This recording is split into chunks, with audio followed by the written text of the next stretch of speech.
Bonjour et bienvenue à l'événement en ligne Feel Good, l'événement gratuit qui nous rassemble autour de notre bien-être en famille.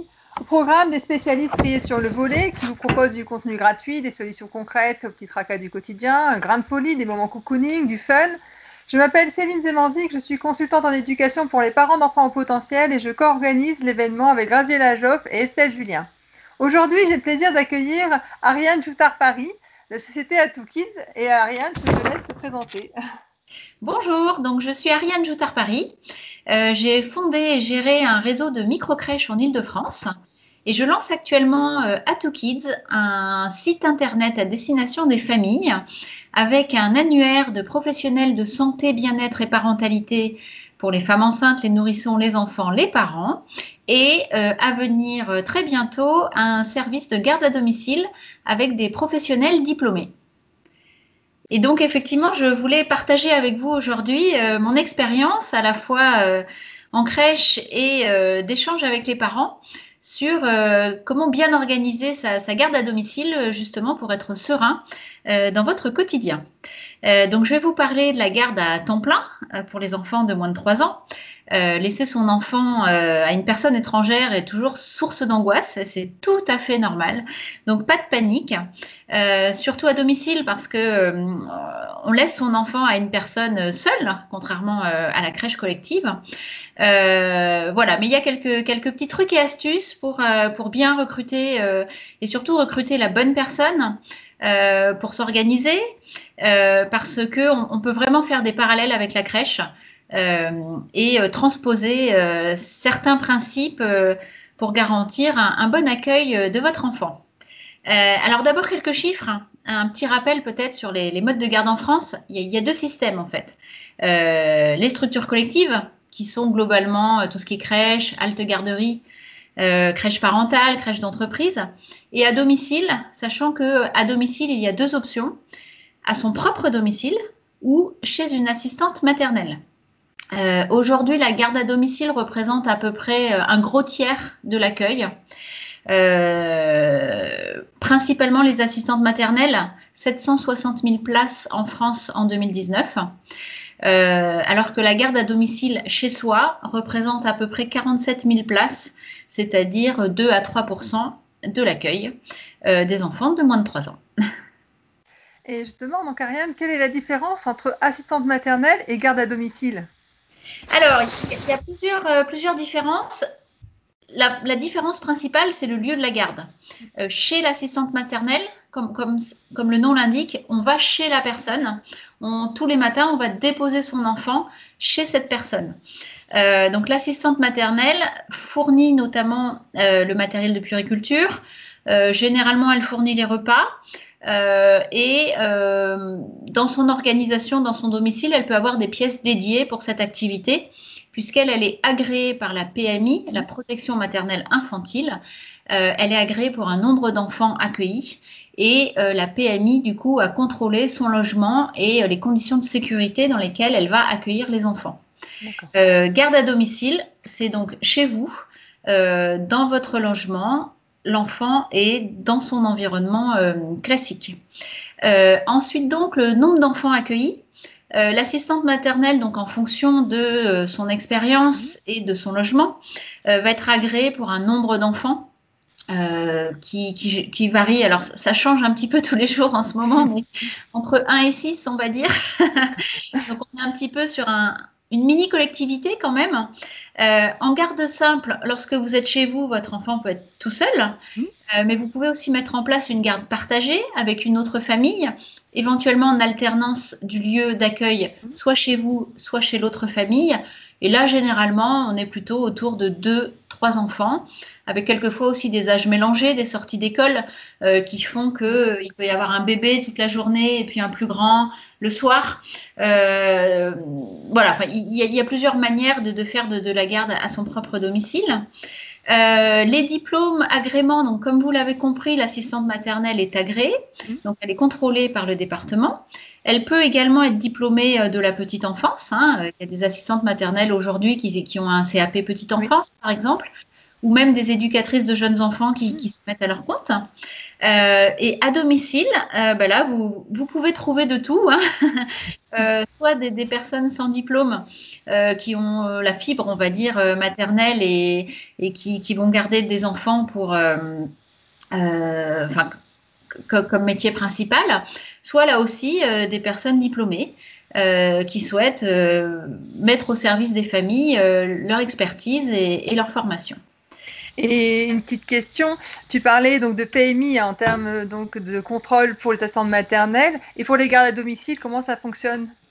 Alors pour les gardes à domicile, c'est là que justement la famille a son rôle à jouer dans le recrutement. Parce que là, malheureusement, il n'y a pas de contrôle officiel de ces personnes-là. Donc le mieux, c'est justement d'être bien organisé et d'avoir bien défini ses attentes pour pas qu'il y ait de déconvenues pendant ce type de garde. D'accord. Et quels sont les avantages de chaque garde, donc du coup de chaque option, assistante maternelle et garde à domicile? Oui, alors ce qu'il est important d'abord de rappeler, à mon sens, c'est que le meilleur choix sera celui qui vous correspond par rapport à votre sensibilité, à votre histoire, à la personnalité de votre enfant, à vos attentes et vos besoins. Donc il y a effectivement des avantages et des inconvénients pour chaque solution à domicile. L'assistante maternelle, je dirais que les avantages, c'est un petit groupe d'enfants. Donc on est déjà un petit peu dans la collectivité ou en tout cas la possibilité de partage, de jeux, d'activités, de sorties. Éventuellement l'assistante maternelle dans son logement a un jardin que vous n'avez pas à domicile. Donc on peut mettre en place des sorties, des activités motrices en toute sécurité à proximité. L'assistante maternelle peut être affiliée à un RAM, RAM, c'est donc un relais d'assistante maternelle, un endroit dans lequel elle va aller plusieurs fois par semaine pour rencontrer d'autres assistantes maternelles, d'autres enfants et surtout avoir accès à des activités qui sont mises en place par la direction du RAM. Généralement, souvent des éducateurs de jeunes enfants. Donc là aussi, un accompagnement, un partage d'expériences et de bonnes pratiques. À domicile, je dirais que l'enfant reste dans son environnement. Donc il est dans son cocon, il n'y a pas de transport pour lui. Très sincèrement, c'est pratique le matin parce qu'on n'a pas besoin de courir pour habiller, petit déjeuner, biberon. L'enfant peut dormir et la personne qui viendra le garder s'occupera de lui quand il se réveillera. Donc on respecte aussi bien son rythme et ses besoins.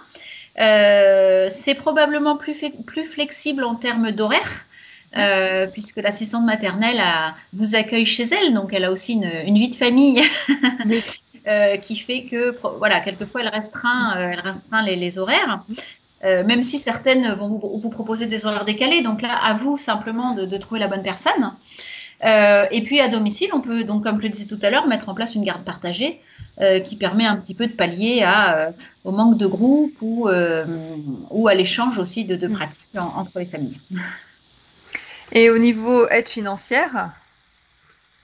Alors, dans les deux cas, effectivement, alors, je voulais pas trop rentrer dans ce détail-là parce que c'est assez compliqué.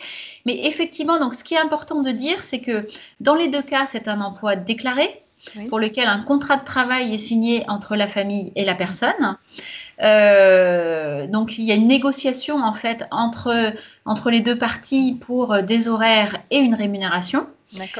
Et que oui, dans les deux cas, la famille est aidée généralement par la CAF avec des aides en fonction des revenus des parents. Voilà, mais il y a des paliers, il y a des conditions.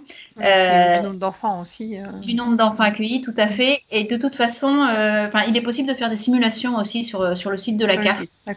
Donc le mieux, c'est de se renseigner. Ça évolue en plus chaque année. Oui, mais effectivement avec la CAF.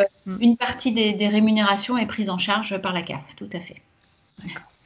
Et alors, une petite question pour justement se préparer un petit peu. Est-ce qu'il y a des questions à poser lors de l'entretien avec la garde à domicile, lors du recrutement? Oui, tout à fait. Enfin, on peut vraiment transposer ça à... c'est comme un recrutement en entreprise, en fait. C'est vraiment une relation salarié-employeur. Il est vraiment fondamental de sélectionner les personnes, de ne jamais faire un recrutement par défaut, parce qu'on est pressé, parce qu'on n'a pas eu d'autre choix. Il est important que tout de suite, il y ait une bonne communication, une confiance qui se mette en place, parce qu'il en va, j'allais dire, du bien-être de l'enfant, ce qui reste fondamental. Et là, je pense qu'on peut vraiment aussi appliquer à domicile des choses qui ont été faites en crèche. Et c'est voilà, c'est ce que j'aimerais partager avec vous maintenant. Donc, comprendre le parcours de la personne, comprendre pourquoi cette personne fait de la garde d'enfants. Est-ce que c'est simplement un gagne-pain? Est-ce qu'il y a vraiment une vocation, une passion, une envie? Ça vous aidera à vous projeter en fait. Quelle est son expérience? Est-ce qu'éventuellement elle a des diplômes? Alors si la personne vous dit qu'elle a des diplômes, n'hésitez pas à en demander des copies. Toujours pour vérifier. Vous pouvez, vous devez d'ailleurs aborder les activités en termes d'éveil, en termes de sortie à l'extérieur, en termes de lecture. C'est-à-dire finalement comprendre qui est cette personne, qu'est-ce qu'elle-même elle aime, et du coup, qu'est-ce qu'elle pourra proposer à votre enfant. Si vous êtes dans un quartier où il y a une bibliothèque, une médiathèque, un parc, voilà, tout de suite aborder toutes ces questions-là. Éventuellement, vous, si vous connaissez des familles avec des enfants du même âge, proposez peut-être de se retrouver à l'extérieur pour partager des moments ensemble, des moments de jeu, des moments d'activité. Si vous avez des attentes spécifiques, c'est le moment de le dire. Si vous souhaitez que la personne qui garde votre enfant aille à la bibliothèque une fois par semaine, il faut en parler immédiatement. Parce que vous allez tout de suite voir si cette personne partage vos souhaits. Oui. Et surtout voir si elle le partage parce qu'elle en est convaincue ou si elle le partage parce qu'elle veut vous faire plaisir. C'est important que la personne mette en place une activité avec l'enfant, une activité à laquelle elle croit. C'est-à-dire, par exemple, une personne qui aura un loisir à côté qui fait de la danse, par exemple, peut vous dire « mais j'ai envie de faire la danse avec votre enfant ». En revanche, peut-être que la peinture, elle a horreur de ça et qu'elle n'a pas envie de le mettre en place. Mais c'est important de se connaître et justement de savoir ce qui sera possible, pas possible, et surtout de savoir, vous, quelles sont les choses non négociables. Il y a des choses, vous allez faire des compromis. Il y a des points sur lesquels c'est tellement important pour vous qu'il faut vraiment que vous trouviez une personne qui partage ce besoin, cette envie pour que ça se passe correctement, qu'il n'y ait pas de déception et ensuite de malentendus. Vous pouvez poser la question, comment imaginez-vous une journée avec mon enfant? Évidemment, ça va dépendre de son âge, oui. Mais ça va vous montrer aussi la capacité de la personne à s'organiser, à être autonome, à être indépendante aussi dans ses choix. Vous pouvez faire des mises en situation. La personne arrive le matin, mon enfant est pas très bien, un petit peu malade, qu'est-ce qui va se passer? Au contraire, voilà, aujourd'hui mon enfant est ultra dynamique, voilà, qu'est-ce qu'on peut faire? Tiens, mon enfant n'a pas faim, que va-t-il se passer? Comment la personne va réagir? Donc voilà, des petits cas concrets. Il ne faut pas hésiter parce que il y a le discours et il y a la réalité. D'accord, oui. Il y a des personnes qui peuvent avoir appris par cœur des bonnes idées. Par contre, dès qu'on les sort un petit peu du cadre, on va constater qu'en fait, elles ne vont pas savoir réagir. Et dites-vous bien que par définition, la garde à domicile, vous serez absent. Donc, il est important que la personne ait des bons réflexes. Et en tout cas, voilà, qu'elle soit capable de s'adapter aussi à chaque jour. Chaque jour sera différent. Votre enfant sera fatigué, votre enfant sera au contraire de très bonne humeur, aura envie de sortir, aura pas envie de sortir, aura un petit coup de blues parce que, comme en crèche ou comme quand ses parents ne sont pas là, un enfant peut avoir un petit coup de tristesse, avoir besoin de câlins, avoir besoin d'un temps calme. Voilà. Et là, c'est vraiment l'expertise et l'expérience de la personne à qui vous confierez l'enfant qui fera la différence parce qu'elle pourra, en l'observant, comprendre en fait ses besoins et y répondre du mieux possible. Si vous avez des besoins spécifiques, par exemple, vous utilisez des couches lavables, Oui. vous avez tiré votre lait, vous souhaitez qu'il soit donné à votre enfant pendant la journée, Mhm. qui prépare les repas? Est-ce que la personne va les trouver tout fait dans le frigo? Est-ce que vous allez lui laisser des produits frais le matin et qu'elle prépare le repas? Le bain, est-ce qu'il est inclus ou pas dans la journée de garde? Les siestes, à quelle heure? Qu'est-ce qu'on fait si l'enfant ne se réveille pas? C'est-à-dire que, est-ce que vous, enfin le soir, si on vous dit, ben, il a dormi de 13h à 19h, vous allez vous dire, mince, il ne dormira pas cette nuit? Oui, en même temps, on respecte le rythme de l'enfant. Mais Oui. voilà, comment Mm. vous allez gérer tout ça et comment vous allez en parler, en fait? D'accord. Éventuellement, sur quelles règles se mettre d'accord. N'hésitez pas à échanger sur vos inquiétudes aussi. Parce que, bah, voilà, quand on a une personne qui est professionnelle de la garde d'enfants, elle saura vous rassurer, elle saura vous dire ce qu'elle va mettre en place. Elle saura éventuellement vous proposer des choses, par exemple, bah, je sais pas, quand je suis au parc, je vous passe un petit coup de fil, je vous envoie une petite photo, Oui, pour rassurer. voilà, pour rassurer. Mettez en place des règles très strictes, par exemple, sur le téléphone portable. Mm. Oui. Voilà, bien dire à la personne, bah, peut-être qu'elle a le droit quand l'enfant fait la sieste, peut-être qu'elle a le droit à tel moment. Par contre, quand elle fait une activité avec l'enfant, non. Quand elle est dehors, non. Quand elle traverse la rue, non. Oui. Voilà, il y a des choses sur lesquelles il faut être intransigeant et surtout il faut en avoir parlé avant. C'est-à-dire que D'accord, oui. voilà, qu'après ça Mm. vous tombe pas dessus et que la personne vous dise bah, vous me l'aviez pas dit. Même Mm. si quelquefois on considère que c'est évident, Oui, c'est vrai. Mm. mais ce qui est sûr, c'est que si on l'a dit, c'est encore plus clair pour tout le monde. Tout à fait, tout à fait. Parler aussi malheureusement enfin, des petits bobos et éventuellement des situations d'urgence, Oui, c'est-à-dire à quel moment la personne doit vous prévenir, oui, comment elle vous prévient, et en cas d'urgence surtout, que faire. d'accord. On y reviendra après dans les trucs et astuces, Oui, mais éventuellement, est-ce que cette personne est formée au premier secours? oui, Il y a des choses très rapides qu'on peut faire avec des associations. En quelques heures, on a déjà un basique, j'allais dire, de l'intervention en cas de problème. Comment ça peut se passer s'il y a des médicaments à donner. Voilà, vraiment essayer d'imaginer tous les scénarios possibles qui vont permettre déjà d'échanger sur ce que vous souhaitez et ce que la personne peut vous proposer. Ce qui ne veut pas dire que vous ne recruterez pas une personne parce qu'elle ne saura pas répondre à une question, mais en tout cas, bah, ça vous permet soit même de mettre en place des formations, du coup, de dire à oui, cette personne, bah, écoutez, moi je vous recrute, par contre, bah, on s'organise pour que vous alliez faire 2 jours de formation au premier secours, par oui, exemple. d'accord, oui, Voilà, donc après, c'est ou se dire, bon, bah, je sais qu'avec cette personne-là, il n'y aura pas de peinture ou pas de dessin. Bon, bah, c'est pas grave parce qu'il y a plein oui, d'autres qualités à côté. Le dessin, on le fera ensemble, nous, pendant le week-end, pendant les vacances, on le fera autrement. Mais c'est juste savoir comment ça va se passer et du coup se rassurer. d'accord. Et pour les assistantes maternelles, donc vous pouvez demander si la personne est affiliée à un RAM, le fameux Oui, relevé d'assistante maternelle dont je parlais tout à l'heure, oui, parce que ça va aussi conditionner justement l'organisation de la semaine de votre enfant. d'accord. Vous pouvez demander des recommandations, hein, si cette personne a de l'expérience, Oui, demandez à appeler les autres familles. Ça se fait beaucoup et enfin voilà, généralement ça pose pas de problème. oui, Et puis bah, demandez les documents administratifs, hein, oui, la carte d'identité, donc les diplômes s'il y en a, une attestation de domicile. Alors là, c'est plus pour comprendre le temps de trajet en fait d'accord.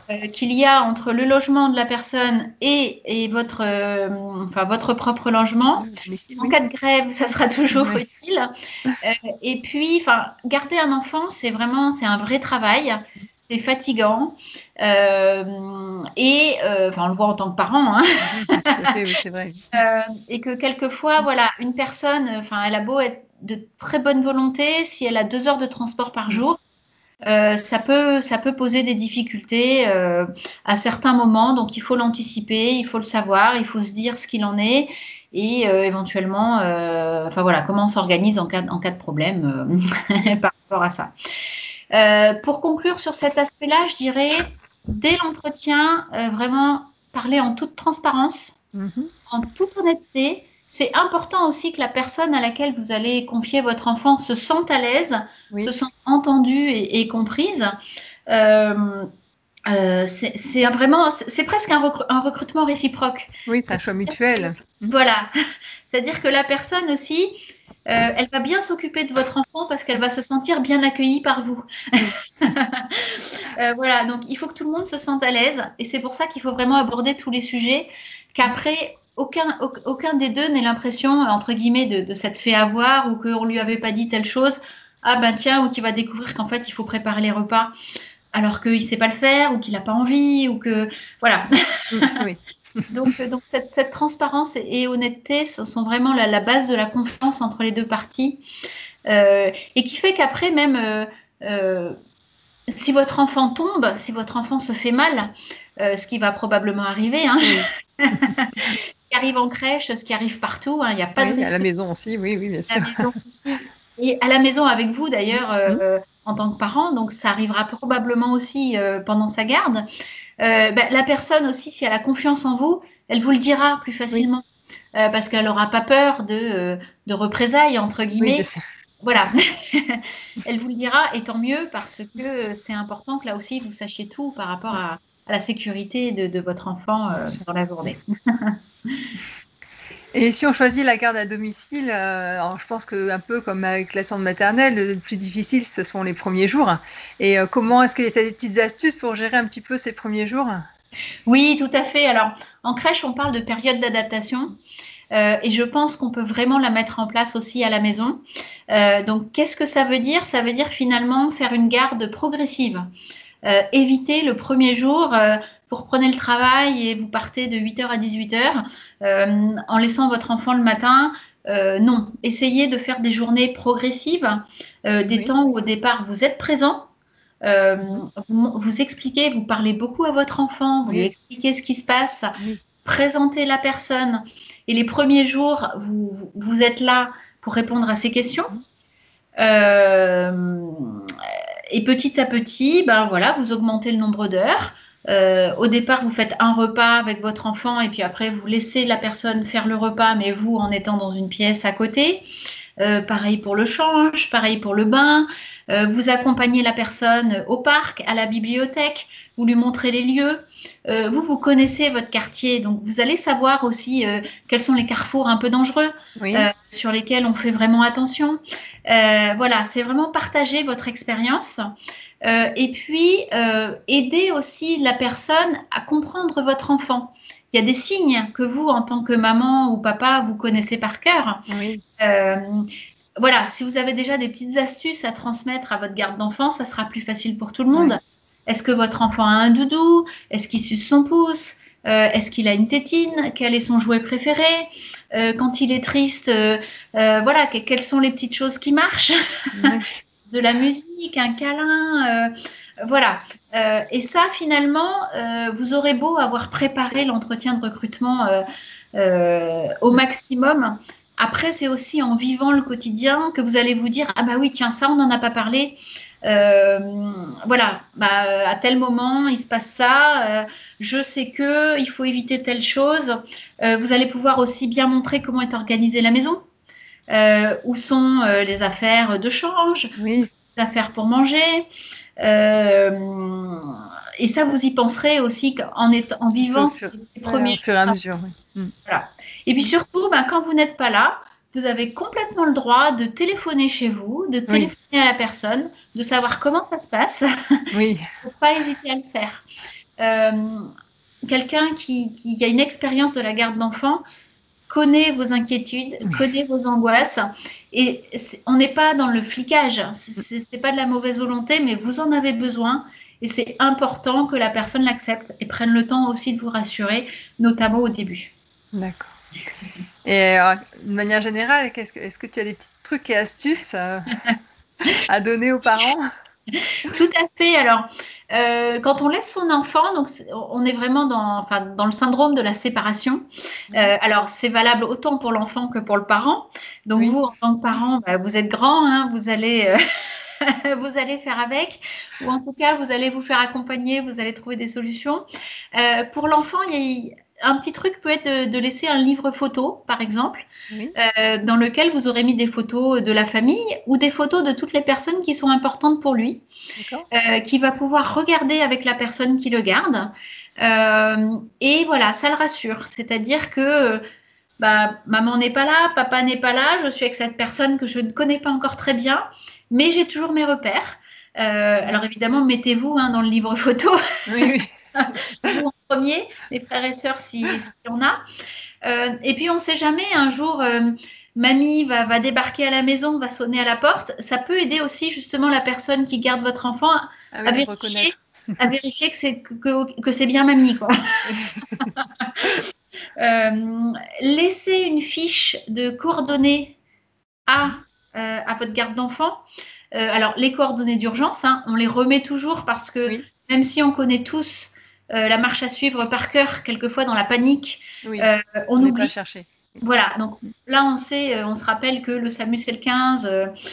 Bon, c'est vraiment les gestes d'urgence, mais laissez votre numéro de téléphone à vous, celui du conjoint, Oui, celui des grands-parents, parce que quelquefois, bah, vous allez être en réunion, vous n'allez pas voir votre téléphone. Par contre, mamie, papy, la voisine, une amie, bah, elle est disponible. Donc, il ne faut pas hésiter à laisser plusieurs numéros de téléphone. oui, Éventuellement, le numéro de téléphone du médecin de oui, l'enfant. En ayant au préalable montré où est le carnet de santé de l'enfant. oui, C'est-à-dire que oui. si c'est elle qui doit partir quelque part, il faut qu'elle ait les documents à portée de main. Et là aussi, la personne sera sereine si elle sait déjà comment faire. C'est-à-dire D'accord, oui. si c'est prévu Mm. et C'est si c'est anticipé, oui, organisé. oui, oui. Euh, et puis, là encore, la confiance n'exclut pas le contrôle, surtout les premiers jours. Vous pouvez décider de rentrer plus tôt, Oui. justement, pour voir comment vous trouvez votre enfant. Vous pouvez écouter derrière la porte. Vous pouvez demander aux voisins, Questionner. questionner, voilà. Demander aux voisins aussi, est-ce que vous avez entendu mon enfant pleurer, à quelle heure, etc. Voilà. Et là encore, j'insiste. Enfin, c'est pas du flicage au sens mauvais du terme, c'est vraiment du contrôle, ça vous rassurera.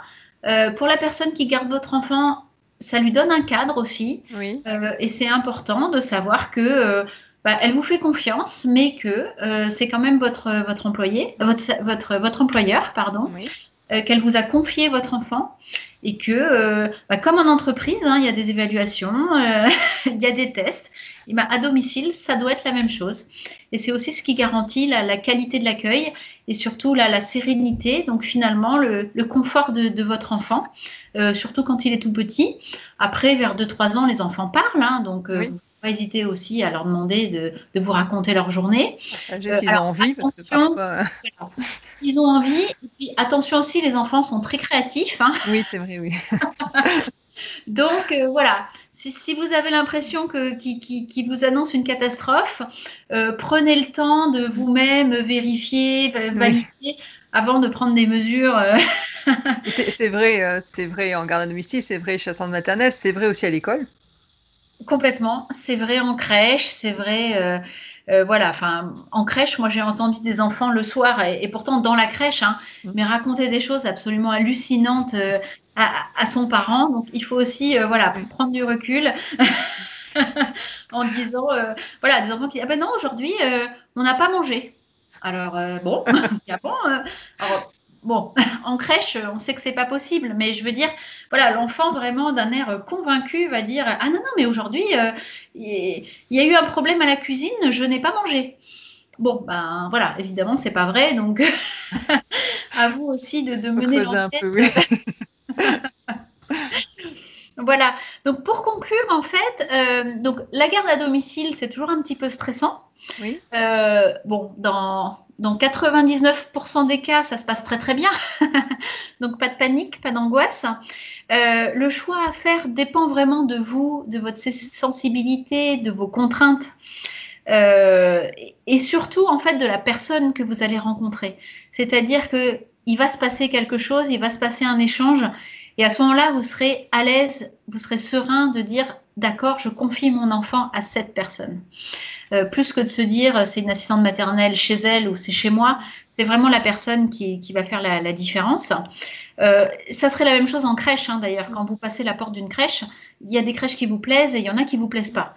Vous ne savez pas forcément l'expliquer, c'est comme ça, mais faites-vous Un confiance. ressenti, oui, tout à fait. Oui. Votre instinct est fondamental.